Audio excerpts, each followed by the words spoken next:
እስቲ እነዚህን ጋጠወጥና መረን አልባ ሴቶችን ሰምተን እንመለስ። በመጀመሪያ ግን ህፃናት አጠገቦቻችሁ ካሉ ኤልፎን አድርጉ፣ ወይም ደግሞ ህፃናት ከአጠገቦቻችሁ እንዲርቁ አድርጉና ይህን ቪዲዮ ተመልከቱ።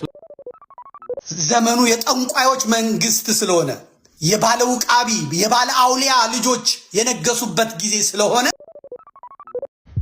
Missed me? Good. Gabriel. Hey, good morning, America. ሰላም ጤና ይስጥልን ውድና የተከበራችሁ የአዳም ቲዩብ ቤተሰቦች፣ ለመጀመሪያ ጊዜ ካሴቱ የተቃጠለው ሻሸመኔ ቅዱስ ሚካኤል ቤተክርስቲያን ነበር። ታስታውሱ ሰዎች፣ ዘመን ጠበቀ፣ እግዚአብሔር ጊዜ ጠበቀ፣ ሻሸመኔ ለኮሳት። ማንም ሰው አሁን ላይመስለው ይችላል። አንተ ባሪያው እኮ ነኝ፣ አሁን ያ ሁሉ ተረስቶ ተጠቃን እንዲሆነን እንዴ? አንተ ምን አርገ ነው ባለማህተሞች የታረዱት? አንተ ምን አርገ ነው ቄሱ የታረደው? አንተ ምን አርገ ነው ቤተ መቅደሱ የተለኮሰው በሳት? አንተ ምን አርገ ነው? ወይ አንተ ወይ አባቶች ድሮ ምን አርገው ነው? ዘመኑ የጠንቋዮች መንግስት ስለሆነ የባለ ውቃቢ የባለ አውሊያ ልጆች የነገሱበት ጊዜ ስለሆነ አዎ፣ በጋሻውም እናቱ ጫት እየበላች እኔ አጠገቤ ቆማ ነው ያየኋት። እሱ ታስሮ መጥቶ ጥቁር ያሉ እናት፣ መቼም እናት ናቸው። እንዴት መጣሽ? እንዴት ልጠይቂ መጣሽ? ማን ነው ያለሽ? ጌቱ ምኑ ናቸው ስለው እናቱ ናቸው ምናምን አለኝ። እና በዛ በጥንቆላ እዚህ ጋር አትግባ፣ እዚህ ቤተክርስቲያን ተመለስ የሚሉት እናቱ ማለት ነው። ዲላ ያላችሁ ተናገሩ፣ ወጣ በሉ። ይሄ የጠንቋይ ልጅ ዛሬ በቤተ ክርስቲያኒቷ ውስጥ ጉሮሮ ላይ ቆሜ ተደብድቤ ታስሬ ተገርፌ ሻሸመኔ ላይ ያንኑላ የክህደት ስብከቶቻቸውን መርዛቸውን አውጥተው አቃጥለው የተሰራውን ዛሬ ቀን ጠብቆ የጴንጤ መንግስት ስለሆነ የብልጽግና ወንጌል መንግስት ስለሆነ ዛሬ በሞቱት ወገኖቻችን እንዲህ ሲል ሰማሁት። እስቲ እንስማው። ቀጥል። ለመጀመሪያ ጊዜ ካሴቱ የተቃጠለው ሻሸመኔ ቅዱስ ሚካኤል ቤተክርስቲያን ታስታውሱ ሰዎች፣ ዘመን ጠበቀ፣ እግዚአብሔር ጊዜ ጠበቀ፣ ሻሸመኔ ለኮሳት። ማንም ሰው አሁን ላይመስለው ይችላል። አንተ ባሪያው እኮ ነኝ፣ አሁን ያ ሁሉ ተረስቶ ተጠቃን እንዲሆነን እንዴ? አንተ ምን አርገ ነው ባለማህተሞች የታረዱት? አንተ ምን አርገ ነው ቄሱ የታረደው? አንተ ምን አርገ ነው? እንግዲህ እንደሚታወቀው የነበጋሻውን ሁኔታ ከኔ በላይ እኔ ከምናገረው በላይ ከምዘረዝረው በላይ በወቅቱና በጊዜው አብረው የነበሩ ይሟገቱ የነበሩ ለምሳሌ እነ ዘመድኩን በቀለን የመሳሰሉ በጣም አስተዋይና ለኦርቶዶክስ ተዋሕዶ ሃይማኖታቸው እጅግ በጣም ታጋይ የሆኑ እውነት ለመናገር በቁም ሰማዕትነትን ለማግኘት እየጣረ ያለ ሰው ማለት ዘመድኩን በቀለ ነው። ይሄ በቁም ሰማዕትነት ነው። የሞተ ብቻ አይደለም ሰማዕት ማለት፣ በቁሙ እየታገለ ለሃይማኖቱ ጽናት ብሎ እየታገለ ያለ ሰው ባይሞትም እንደ ሰማዕት ነው። ይሄ የሰማዕታትን ስራ እየሰራ ነው ያለው። የሰማዕታት ተጋድሎ ውጤቱ ማለት ይሄ ነው። መጨረሻው ላይ እንደዚህ ያደርጋችኋል። ይህንን ስለ ክርስቶስ ስለ ሃይማኖታችሁ ስለ እውነት ብላችሁ እንዲተጋርላችኋልና ክብር ይገባችኋል ተብሎ ነው የሚሸለሙት። ስለዚህ ይህን ክብር እያገኛለሁ ወንድማችን ዘመድኩን ነው። በደንብ ተከታትላችሁ አድምጡት። ለመጀመሪያ ጊዜ ካሴቱ የተቃጠለው ሻሸመኔ ቅዱስ ሚካኤል ቤተክርስቲያን ታስታውሱ ሰዎች፣ ዘመን ጠበቀ፣ እግዚአብሔር ጊዜ ጠበቀ፣ ሻሸመኔ ለኮሳት። ማንም ሰው አሁን ላይመስለው ይችላል። አንተ ባሪያው እኮ ነኝ፣ አሁን ያ ሁሉ ተረስቶ ተጠቃን እንዲሆነን እንዴ? አንተ ምን አርገ ነው ባለማህተሞች የታረዱት? አንተ ምን አርገ ነው የታረደው አንተ ምን አድርገህ ነው? ቤተ መቅደሱ የተለኮሰው በእሳት አንተ ምን አድርገህ ነው? ወይ አንተ ወይ አባቶች ድሮ ምን አድርገው ነው?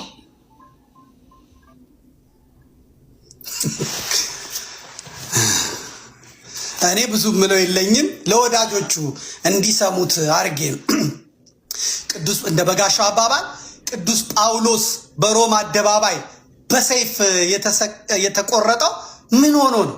ምን አርጎ ነው? ቅዱስ ጴጥሮስ በሮማ አደባባይ በዝቅዝቅ የተሰቀለው ቅዱስ ጴጥሮስ ምን አርጎ ነው? አባቱ ምን አርጎ ነው? ቅዱስ ቶማስ ሰውነቱን ቆዳውን የተገፈፈው ሐዋርያው ምን አርጎ ነው? አባቱ ምን አርጎ ነው?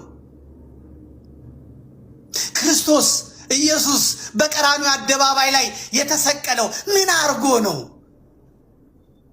ዘመን ጠብቆ ማን የተበቀለው ክርስቶስን?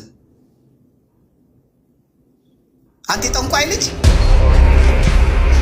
አንተ አጋንንት ሳቢ ልጅ መልስ። ሐዋርያቱ የተወገሩት ሐዋርያቱ የተደበደቡት ምን አርገው ነው? በኔሮን ቄሳር ያውላ ክርስቲያን የታረደው የተቀጠቀጠው ለአንበሳ የተሰጡት ክርስቲያኖች ምን አርገው ነው? በዲዮቅልጥያኖስ ጊዜ እነዚያ ሁሉ ክርስቲያኖች የታረዱት ለአውሬ ለአንበሳ የተሰጡት ከላይ አንገታቸውን ከስር ባታቸውን የተቆረጡት ምን አርገው ነው? ምን አርገው ነው? በጋሻው ዘመን ሰጠ፣ አንተም ቅሉ ድንጋይ ሰባሪ ሆንክ። ድንጋይ ሰባሪ ሆንክ። አሁን እነዛ ሕፃናት ምን አርገው ነው? በየዘመኑ እየተነሱ ክርስትናን የሚያጠፉት ሰዎች ክርስቲያኖቹ የሚጠፉት ምን ስላረጉ ነው? ኃጢአት በደላቸው አባቶቻቸው ግፍ ስለሰሩ። ምን ታረግ? ምን ታረግ? ዘመኑ ያንተ ነው። ጊዜው ያንተ ነው። ጊዜው ያንተ ነው። በአሩሲ የታረዱ ያሉት ክርስቲያኖች አባቶቻቸው እንትን ስላሉ ነው። ያንተ ካሴት ስለተቃጠለ ነው። ሻሸመኔን አላሁ አክበር እያሉ ያወደሙት ስላደረጉ ነው። እንግዲህ ድምፃቸውን ስሙ። እነዚህ የበጋሻው ካሴት በመቃጠሉ ምክንያት አባቶቻቸው ኃጢአት በመስራታቸው ምክንያት በኦሮሞ የዋሃቢ እስላም የሚታረዱት ክርስቲያኖች፣ ኦርቶዶክሳውያን፣ አማሮች፣ ኦሮሞዎች ያለ ወላጅ የሚቀሩት እንደ በጋሻው አባባል ይሄን ነው። ይሄን አሳይልኝ እስቲ። አሰማው ከመጀመሪያ አድርገው አሰማው።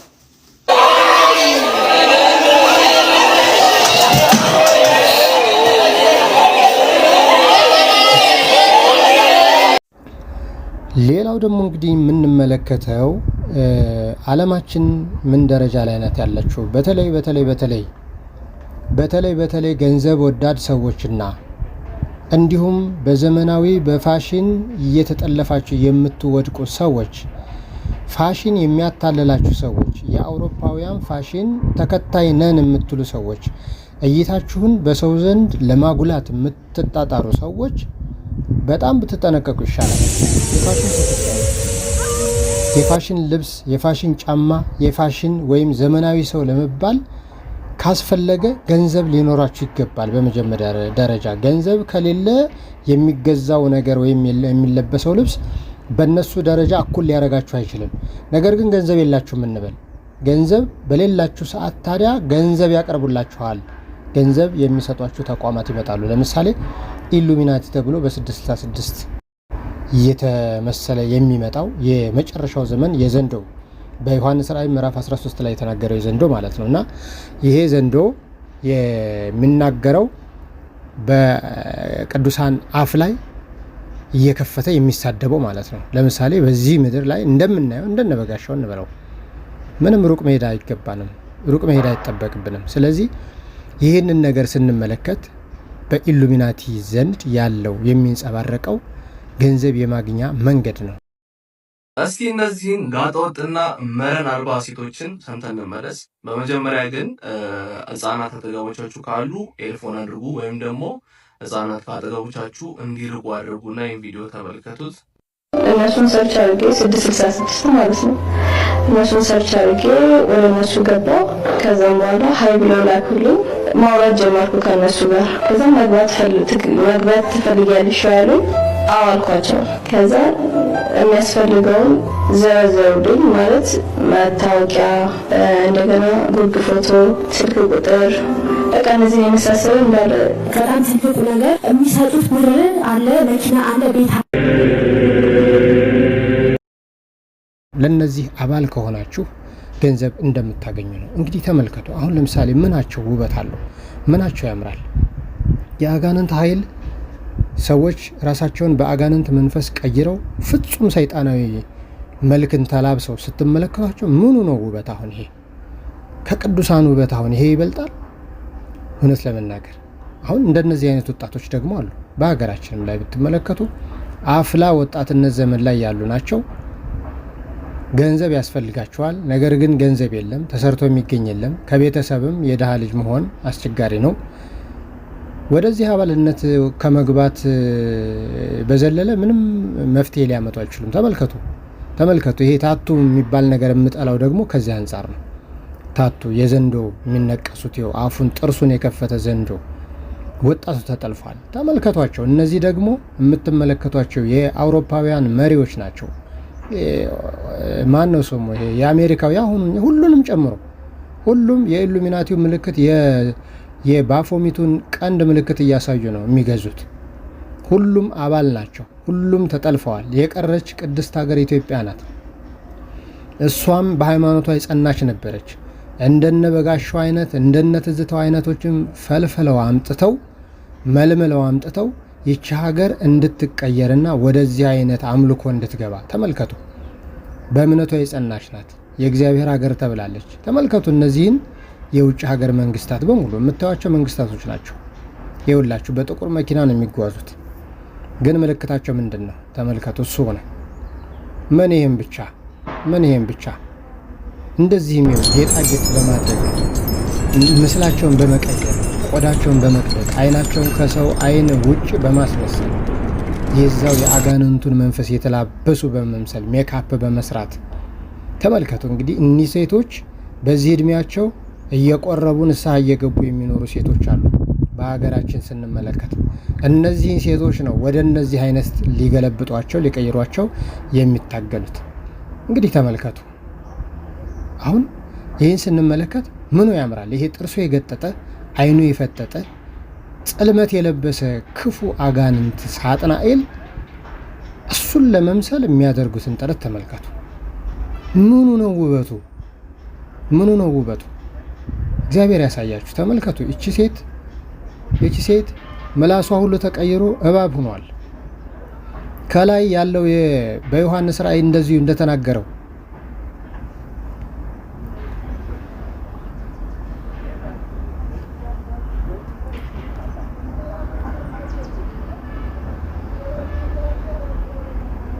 ሰባት ራሶችና 10 ቀንዶች አለው የሚለው ማለት ነው። 7 ራሶችና 10 ቀንዶች አለው። ተመልከቱ። ያንን ለማመላከት ነው። በጭንቅላቷ ላይ እባቡ ሲርመሰመስ ታዩታላችሁ። አይኗም ተቀይሯል። ምላሷን የእባብ ምላስ አድርገዋለች። ተመልከቱ ይህን ጉድ። እና እንደነዚህ አይነት ሰዎችን ስንመለከት ምንድነው ፋሽን የሚያምረን? ምንድነው ዘመናዊነት የሚያምረን? ይልቁንም ኋላ ቀር እያላችሁ ከምትነቅፏቸው በገዳም የሚኖሩ አባቶችን የሚልሱት የሚቀምሱት አጥተው ጤዛ ልሰው ዳዋ ተንተርሰው የሚኖሩት አባቶች በጸሎታቸው ያግዙን ዘንድ እነሱን መማጸን፣ ወደ ገዳም ለሚኖሩ ሰዎች ሻማም ክብሪትም ጧፍም ዕጣንም መላክ መባረክ፣ ይህን ማድረግ ሲገባን እከሌ እንደዚህ አረገች፣ እከሌ ዝነኛ አርቲስት ዘፋኝ እንዲሆነች የእሷን ምስል ማድረግ፣ እከሌ አርቲስት ዘፋኝ ይሄን ለበሰች የእሷን መልበስ፣ ሄደው የኢሉሚናቲ ወገንና አባል ከመሆኑ ውጭ ሌላ ምንም የሚጋብዘው ነገር የለም። አሁን እነዚህ ሰዎች እንደምትመለከቷቸው የባፎሚቱን ጆሮ ነው ያስመሰሉት። የግብረ ሰዶማውያንን አፍንጫቸው ላይ ጌጣጌጥ የሚያንጠለጥሉትን ነው። በቃ ለይቶላቸዋል። ሰውነታቸውን ሁሉ ቀይረውታል። ከዘንዶ ጋር መተባበር፣ በስመ አብ ወወልድ ወመንፈስ ቅዱስ አሐዱ አምላክ። ከዘንዶ ጋር ተባብሮ ዘንዶውን መምሰል፣ ቀንዱን እያከረረ በመምጣት ተመልከቱ። አብዛኛውን ይሄ ቀይ ልብስ አሁን ብዙ ጊዜ ምንድነው የሚባለው? ይሄ ቫላንታይን ዴይ የሚባለው ቫላንታይን ዴይ ተብሎ የሚከበረው ወጣቶችን ስጋቸውን የክብረ ንጽህናቸውን የሚያጠፉበት ተብሎ የታወጀበት ይኸው የሚለብሱት ቀያየ ነው። ከየት አመጣ ነው? ፋሽን፣ ጌጣጌጥ። ተመልከቱ። እኔ እውነት ለመናገር በስልጣኔው ዓለም ምንም የምናተርፈው ነገር እንደሌለ በጣም ከገባኝ ቆይቷል። ግን ደግሞ ስንኖር በማስተዋል መሆን እንዳለብን እያሰብኩ የአቅሜን ያክል እየተጠነቀቅኩ ነው። ክርስቲያኖች ተጠንቀቁ። ሃይማኖታችንን አስክደው በዚህ በኢሉሚናቲ ምልክት ተጠምደን ከምልክቱ ባሻገር በደማቸው ቃል ኪዳን ገብተን የነሱ ወገን እንድንሆን በመጨረሻው ዓለም ወደሱ ይዞ ገሃነመ እሳት ሊከተን የሚጥረውን ክፉ መናፍስት ክፉ መንፈስ ሽሹ።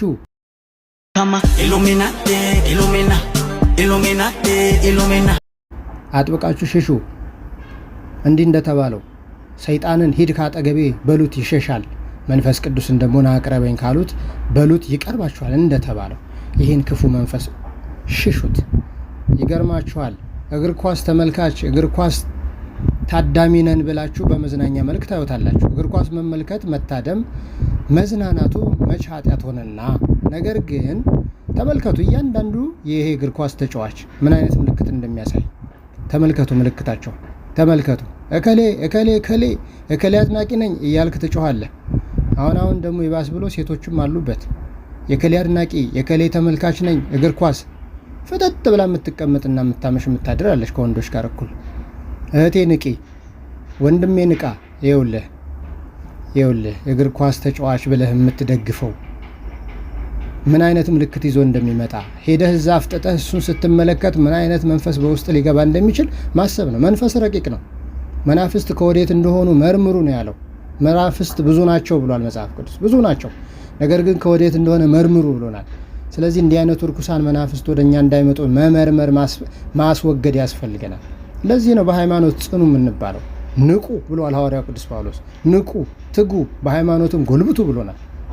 እሺ፣ በሃይማኖት የሚነቃ የሚጎለብት ፋራ ተብሎ ባላገር ተብሎ ወደኋላ የተገለለ እሺ፣ ዘመናዊ ሆኖ ጥሩ የለበሰ ጥሩ የተጫማ ከነ ቢዮንሴም ጋራት የተመሳሰለ ዘፋኞች ቢዮንሴን ትመስላለሽ ይሉኛል ምናምን። አቤት ጥሩ ሰይመውልሻል። ወንዱ ደግሞ እከሌ ሜሲን ትመስላለች ስትጫወት፣ አቤት ተሰይሞልሃል። ይኸውልህ ጥሩ ስያሜ ያገኘ መስሏል። ይልቅ ከቅዱሳን አንዱን ትመስላለህ ብትባል ምረጥ። ነገር ግን ይሄው የተናገረው ቃል አለ እንደዚሁ በዮሐንስ ራእይ እግዚአብሔር የሚያስገድድ አምላክ አይደለም። እነሆ እሳትና ውሃ በፊትህ አስቀምጬልሃለሁ፣ እጅህን ወደ መረጥከው ክተት። በቃ ምርጫ ነው። እግዚአብሔር አያስገድድም።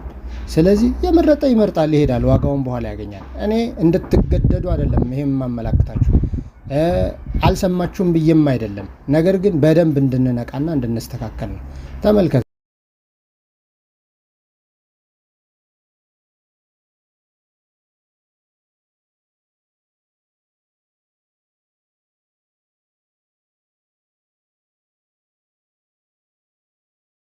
እችን ህፃን ደግሞ ተመልከታት። እችን ህፃን እማ የኔ ጥላ ከግራ መስቀሉ ስር ሆነ ስታለቅሺ እንኋት እናትሽ ብሎ የተሰጠኝ ስጦታዬ ነሽ። ስለ እመቤታችን ትመሰክራለች በዚህ አንደበቷ። አስተዳደግ ይወስነዋል፣ ማንነት ይወስነዋል፣ መኮትኮት ይወስነዋል። ዝም ብሎ አይደለም። በረከታቸው ይደርብንና አቡነ ጎርጎርዮስ ሊቀ ጳጳሱ አቡነ ጎርጎርዮስ ያረፉት የዝዋዩ አባት፣ ጠንካራው አባት፣ የሃይማኖት አርበኛ፣ የሃይማኖት መዶሻ፣ ልጆቻችሁን እባካችሁ ቤተክርስቲያን ስትሄዱ ብቻችሁን አትሄዱ፣ ልጆቻችሁን ይዛችሁ ሂዱ። ዕጣኑ የሚጭስባቸው ዜማውን የሚስሙ በረከት ያገኙ።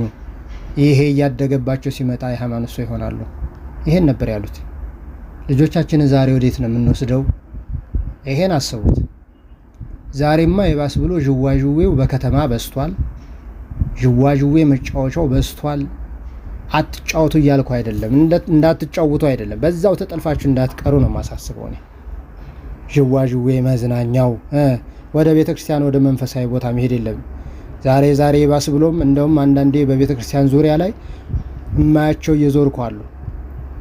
የበለጠ መዝናኛ ኳስ መጫወቻ፣ የቅርጫ ኳስ አጥር የታጠረና መጫወቻ የሆነው ወይም እንደ መድረክ እየተዘጋጀ ያለው የመዝናኛ ቦታዎች ናቸው። እዚህ ስብከት ሊሰበክ ነው፣ እዚህ ሊዘመር ነው ወይስ እዚህ መዝናኛውን ሊመለከት ሰው? መዝናኛውን በሚመለከትበት አጋጣሚ ምን አይነት መንፈሱ ተሰብስቦ ነው ቃለ እግዚአብሔርና ዝማሬውን የሚሰማው? ይልቅ ወደዛ ነው የሚሄደው። ተመልከቱ እንዴት እየተፈታተኑ እያሉ እንደሆነ። እኔ አሁንም እንንቃ ነው የምለው፣ እንድትነቁ ነው። አመሰግናለሁ። ላይክ እና ሼር አድርጉት፣ ሰብስክራይብ አድርጉ። ቁም ነገር ፈልጉ ደግሞ ዝም ብሎ ሳቅና ቧልት ብቻ ያለበት ላይ አትሄዱ።